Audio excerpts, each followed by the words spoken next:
Regular season concussions were up 18% last year. Let's get into how the NFL says they're going to fix it. Before we do, make sure you smash that like, that thumbs up. It is much appreciated. And of course, if you are new to the channel, subscribe, turn on your notifications. That way you don't miss news, content, and more just like this. All right, let's get into the story. Goes on to say the NFLPA approved helmet designed to reduce quarterback concussions. The first quarterback-specific helmet designed to help reduce concussions has been approved for use by the NFL and NFLPA, the Associated Press has learned.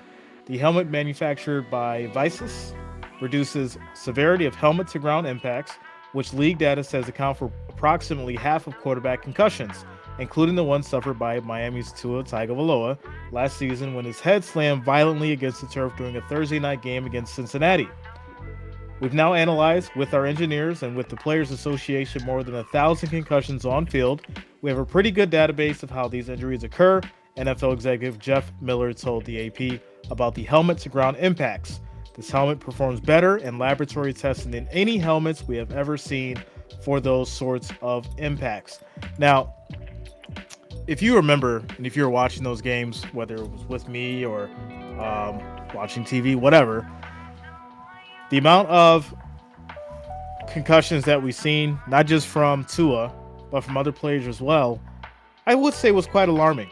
I would say it's very important to really understand, why we've seen an uptick as far as concussions.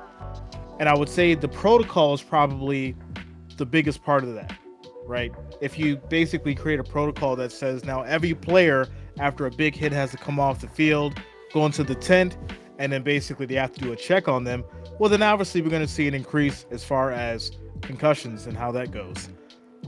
The helmet performed 7% better than the most popular helmet worn by quarterbacks last season, the league said in a memo sent to the team executives Thursday. Jason Neubauer, an executive for VICIS, said the company began designing its 0-2 Matrix quarterback helmet in early 2022. The unique thing that it has deformal outer shell, which means when you take an impact to any location on that helmet, it will deform or basically dent in that location to absorb the impact, Neubauer said. What that means for us as designers or engineers, as we're looking to optimize it for different types of impacts, we're able to change unique locations to try to optimize the impact mitigation in any one area. Goes on to say it's unknown how many quarterbacks will switch to the new quarterback-specific helmet. The league and the players' union share information from the helmet studies with teams so players can make informed decisions on helmet choice. The only other position-specific helmet already approved is the VICIS ZERO2-R Trench for offensive and defensive linemen. So, I'm really hoping this not only helps the quarterbacks, but also will give some sense of security and save some of the players from being injured. Obviously, that's the most important thing. We don't want our players getting injured.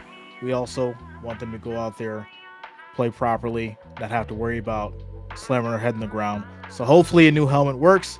Let me know what you guys think in the comments. Make sure you smash that like, that thumbs up, and of course, see you guys later. Peace out.